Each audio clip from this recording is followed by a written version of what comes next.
Hello everyone, welcome to study centre. मैं Sagar welcome करता हूं आप सभी का आपके अपने प्लेटफॉर्म स्टडी सेंटर पर।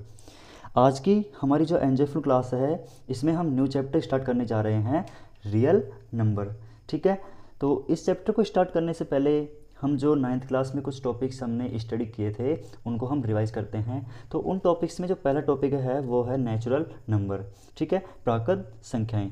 इसको इन संख्याओं को हम एन से डिनोट करते हैं। सबसे पहले हम समझेंगे कि नेचुरल नंबर क्या होते हैं। एक बार फिर से हम रिवाइज कर रहे हैं। तो आप सभी जानते हो नेचुरल नंबर जो कि हमारे क्या काम आते हैं, वस्तुओं को काउंट करने के काम आते हैं। ठीक है, जैसे मेरे सामने अभी बुक रखी हुई हैं, 4 बुक रखी हुई हैं। ठीक है, तो मैंने इनको काउंट किया, फिर मुझे पता चला कि जो ये बुक्स हैं उनकी संख्या कितनी है। ठीक है, तो हमारी ये हो गई नेचुरल नंबर की बात। ठीक है, सेकंड आता है होल नंबर, पूर्ण संख्याएं। ठीक है, तो नेचुरल नंबर जो है वो 1 से स्टार्ट होकर इन्फिनिट जाती है, और जो पूर्ण संख्या है वो 0 से स्टार्ट होती है और इन्फिनिट जाती है। ठीक है, तो नेचुरल नंबर और होल नंबर दोनों में डिफरेंस किसका है? ओनली वन, 0 का है। ठीक है, फिर आती है तीसरे नंबर की, जो थर्ड नंबर है वो कौन सा है? इंटीजर्स नंबर, पूर्णांक संख्याएं। ठीक है, अब देखो, मैथमेटिक्स को समझने के लिए हमें प्लस व माइनस की संख्याओं की रिक्वायरमेंट हुई। तो हमने क्या किया, प्लस माइनस की जो संख्याएं हैं उनको भी इंक्लूड कर लिया इन दोनों संख्याओं में। ठीक है, तो पूर्णांक संख्याएं जिनमें क्या होता है कि ये तो संख्याएं जो हैं 0 और नंबर, ये तो उसमें है, लेकिन उसके अलावा जो माइनस की संख्याएं हैं वो भी इंक्लूड हो जाती हैं। ठीक है, तो प्लस माइनस दोनों दोनों संख्याएं जब आ जाती हैं तो वो संख्याएं कौन सी होती हैं? पूर्णांक संख्याएं होती हैं। कहने का मतलब ये है कि पूर्णांक संख्या जो होती है उसमें प्लस व माइनस दोनों की संख्याएं जो है इंक्लूड होती हैं। ठीक है, फिर आती है हमारी नेक्स्ट रेशनल नंबर। ठीक है, परिमेय संख्याएं, जिनको हम क्यों से डिनोट करते हैं। परिमेय संख्याएं क्या होती हैं? सबसे पहले हम इसको समझते हैं, जैसे कि किसी के पास 2 चॉकलेट हैं। ठीक है, अब पहले काउंट किया कि उसके पास जो है कितनी चॉकलेट हैं? 2। हमने काउंट करके बताया। ठीक है, लेकिन मैं कहूँ कि मेरे पास एक बटा नहीं, मेरे पास जैसे कि 2.5 चॉकलेट हैं। ठीक है, तो ऐसा मैंने बोला कि मेरे पास कितनी चॉकलेट है? 2.5। अब इसको आप लिख के बताओ। ठीक है भाई, पहले तो क्या बोला, सीधा सा बोल दिया कि 2 चॉकलेट हैं। ठीक है, लेकिन मैं कहूँ कि 2.5 चॉकलेट है, 2.5 चॉकलेट है। अब इसको कैसे लिखोगे? इसको लिखोगे आप 2 सही 1/2। ठीक है, तो इसका मतलब क्या हो गया? ये हो गया 5/2। 5/2 का मतलब हो गया 2.5, 2.5। अब देखो, 2 तो पूरा पूरा, ठीक है, 2 चॉकलेट तो मेरे पास पूरी पूरी हैं, और एक है आधी। ठीक है, मतलब 2.5 मतलब 2.5 चॉकलेट। ठीक है, तो कहने का मतलब यह है कि परिमेय संख्याएं वो होती हैं जिन्हें हम भिन्न के रूप में लिख सकते हैं, p/q के रूप में। ठीक है, तो ये हो गई हमारी परिमेय संख्याओं की बात। ठीक है, अब देखो, परिमेय संख्याएं जो इनकी जो डेफिनेशन है, जो आपके बुक्स में भी अक्सर आप देखते होंगे लिखी हुई होती है, वो कौन सी डेफिनेशन होती है? वो डेफिनेशन होती है जिस संख्या को p/q के रूप में लिख सकते हैं। ठीक है, अभी तक आपने पढ़ा होगा कि परिमेय संख्या क्या होती हैं, जिनको हम p/q में, जिन संख्याओं को हम p/q की फॉर्म में लिख सकते हैं, वे संख्याएं क्या होती हैं? परिमेय संख्याएं होती हैं। ठीक है, अब देखो, p/q, जो p है वो पूर्णांक, मतलब पूर्णांक का मतलब अभी हमने समझा, जो प्लस व माइनस की जो सभी संख्याएं होती हैं और 0 भी साथ में होता है, तो वो कौन सी संख्याएं कहलाती हैं? पूर्णांक संख्याएं कहलाती है। मतलब कहने का मतलब ये है कि जिसमें प्लस व माइनस की दोनों संख्याएं इंक्लूड हो। ठीक है, तो p जो है वो पूर्णांक हो सकता है, मतलब p में जो संख्याएं हैं वो सभी क्या होती हैं? पूर्णांक होती हैं। ठीक है, अब आते हैं q की बात। q, उसमें भी सभी पूर्णांक होंगे लेकिन 0 को छोड़कर, मतलब जैसे कि 2 है, पूर्णांक है। ठीक है, तो इसके नीचे 0 नहीं आएगा। ओके, फिर इसके बाद आती है सेकंड नंबर पे हमारी जो संख्या आती है वो कौन सी आती है? अपरिमेय संख्या, इरेशनल नंबर, जिनको भी हम क्यू से डिनोट करते हैं। ठीक है, अब जो परिमेय संख्याएं हैं, रेशनल नंबर है, उनका ठीक उल्टा है, रिवर्स है अपरिमेय संख्याएं। वे संख्याएं जिन्हें हम p/q के रूप में नहीं लिख सकते हैं। ठीक है, फॉर एग्जांपल √2 और √4। अब आप बोलोगे कि सर ये √2 है तो इसके अपोन में 1 लगा सकते हैं, तो हो गया नहीं ये p/q के रूप में? नहीं, ये बिल्कुल गलत है, क्योंकि अभी हमने क्या सीखा था, जो p जो है वो पूर्णांक होता है, सभी पूर्णांक होते हैं। ठीक है, अब यहाँ पर देखो, जो 1 है वो तो पूर्णांक है, लेकिन रूट 2 पूर्णांक नहीं है। पूर्णांक में हमने क्या पढ़ा था, जो पूर्णांक संख्याएं थी उसमें प्लस व माइनस की सभी संख्याएं आती हैं, लेकिन इसमें अंडर रूट 2, क्या अंडर रूट 2 भी आता है? हमने पढ़ा है क्या? हमने नहीं पढ़ा। तो इसका मतलब जो ये रूट 2 है वो पूर्णांक नहीं है, 1 तो पूर्णांक है।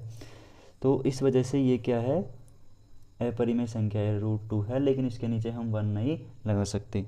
ओके, तो ये क्लियर हो गया इतना। अब देखो, जैसे कि मैं 7 जो है इसका डिवाइड कर रहा हूँ 11 में, मतलब भाग दे रहा हूँ। तो देखो, पहले मैंने एक बार दिया 7 आ गया, ठीक है, नीचे 4 बच गए, पॉइंट लगाई, 0 उतारी, तो कितनी बार गया? 5 बार गया, ये आ गया 35, ठीक है। फिर 5 बच गए, यहाँ पे 0, मतलब इस तरह से चलता जाएगा। सपोज़ यहाँ पे फिर कितनी बार जाएगा?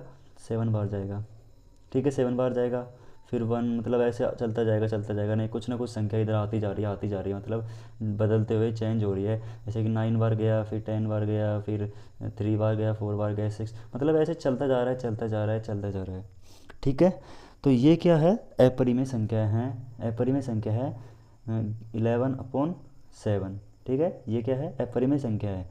लेकिन जैसे मैं 5 में 2 का जो है भाग देता हूँ, तो इसमें देखो, ये 2 बार जाएगा, 1 बचेगा, पॉइंट लगेगी, 0 उतरेगी, और ये पूरा मतलब 2.5 आ रहा है। ये मतलब जो है डिवाइड जो है रुक जाता है, स्टॉप हो गया, ठीक है, मतलब पूरा भाग चला गया 2.5 बार, ठीक है।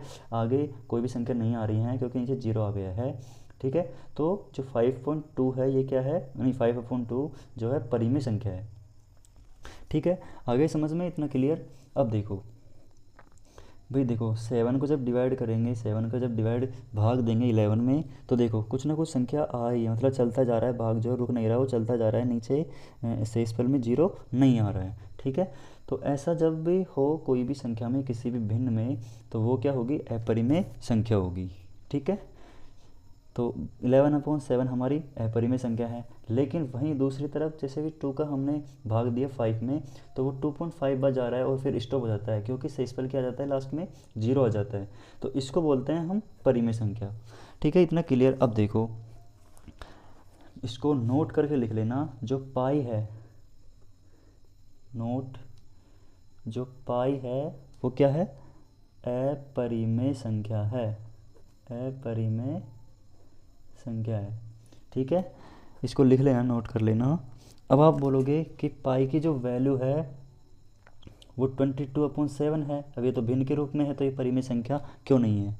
देखो, एक्चुअल में क्या है, जो पाई की जो वैल्यू है वो एक्चुअल में 22/7 नहीं होती है। पाई की जो वैल्यू है 22/7 वो एक्चुअल में पाई की वैल्यू नहीं होती है, वो पाई का लगभग मान होता है। मतलब ये है लगभग का साइन बोलते हैं इसको। पाई की वैल्यू एक्चुअल में 22/7 नहीं होती है, वो तो लगभग इसका मान होता है 22/7। किसका? पाई का लगभग मान कितना होता है? 22/7, ठीक है। तो इनको भी आप नोट करके लिख लेना, जो पाई की वैल्यू है वो, पाई की जो वैल्यू है 22/7, इसका लगभग मान होता है, लगभग मान होता है, ठीक है। तो ये दोनों नोट करके लिख लेना आप इनको। अब हम बात करते हैं रियल नंबर की, वास्तविक संख्याएं, ठीक है। वास्तविक संख्याएं क्या होती हैं? जिनमें परिमेय संख्या और अपरिमेय संख्या दोनों मिक्स होती हैं, ठीक है। मतलब परिमेय संख्या प्लस अपरिमेय संख्या इक्वल टू वास्तविक संख्याएं, ठीक है। कहने का मतलब है जो रियल नंबर है वो रेशनल नंबर और इरेशनल नंबर दोनों का मिक्सअप होती हैं, ठीक है। अब जो हमारा चैप्टर है इसमें हम सबसे जो पहला टॉपिक है वो कौन सा पढ़ने वाले हैं? यूक्लिड विभाजन प्रमेय का, ठीक है। सबसे पहला टॉपिक कौन सा है? यूक्लिड विभाजन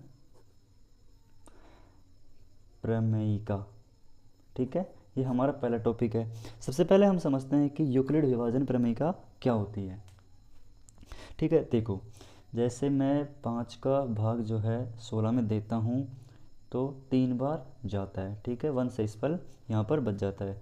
इसी तरह मैं जो है 4 को जो 24 है उसको 4 से डिवाइड करता हूँ तो 6 टाइम डिवाइड होता है और शेषफल 0 आ जाता है।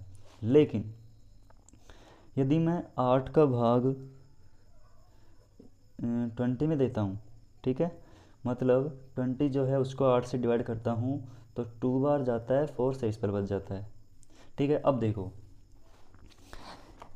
मैं 7 का भाग 8 में दूंगा तो क्या जाएगा, बताओ, नहीं जाएगा, ठीक है। देखो जो 7 है, 7 को गुना करते हैं 1 से तब 7 आता है, फिर 2 से मल्टीप्लाई करते हैं, 1 से मल्टीप्लाई किया तो 7 आ गया, 2 से मल्टीप्लाई करते हैं 14 आता है, ठीक है। इसी तरह 3 से मल्टीप्लाई करेंगे तो 21 आएगा।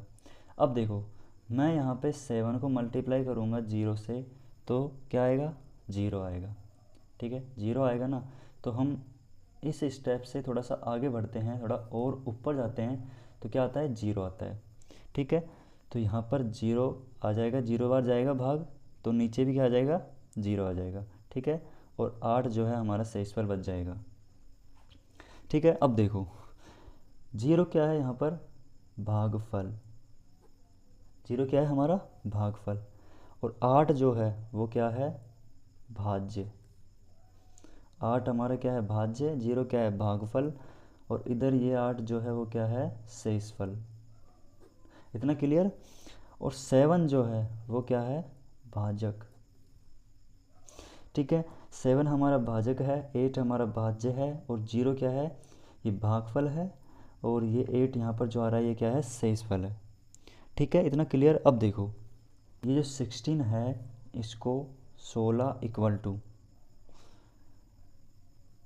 5 मल्टीप्लाई 3 प्लस 1 लिख सकता हूँ। देखो 16 इक्वल टू भागफल मल्टीप्लाई भाजक, और प्लस में क्या कर दिया, शेषफल को जोड़ दिया, ठीक है। अब देखो 16 इक्वल टू 16 आ जाएगा, नहीं आएगा, देखो 5 को 3 से मल्टीप्लाई करेंगे तो 15 प्लस 1 16, ठीक है। इसी तरह यहाँ पर 24 इक्वल टू भाजक इंटू भागफल, 4 मल्टीप्लाई 6 प्लस 0। अब देखो ये 24 इक्वल टू 24 आएगा, नहीं आएगा, ठीक है। इसी तरह इधर देखो 20 इक्वल टू 8 मल्टीप्लाई 2 प्लस में 4 शेषफल, तो 20 इक्वल टू 20 आ गया। इसी तरीके से ये 8 इक्वल टू 7 मल्टीप्लाई 0 और प्लस में 8, तो 8 इक्वल टू 8 आएगा कि नहीं आएगा, आएगा, ठीक है। देखो ये 8 क्या है हमारा, भाज्य, भाज्य इक्वल टू 7 क्या है, भाजक, ठीक है, मल्टीप्लाई 0 क्या है, भागफल, भागफल, ठीक है। इतना क्लियर। प्लस 8 क्या है, शेषफल, 8 क्या है, शेषफल। अब देखो जो हमारा भाज्य है, भाज्य है इसको हम a से डिनोट करते हैं, और जो भाजक है उसको b से डिनोट करते हैं, मल्टीप्लाई भागफल को q से, प्लस शेषफल हमारा r होता है, ठीक है। तो यही क्या है, यूक्लिड विभाजन प्रमेयिका, इसी को हम क्या बोलते हैं, यूक्लिड विभाजन प्रमेयिका। a equal to b multiply q plus r, ठीक है। अब देखो इसमें हम एक बात आप हमेशा याद रखना, नोट करके लिख लीजिए, जो शेषफल है,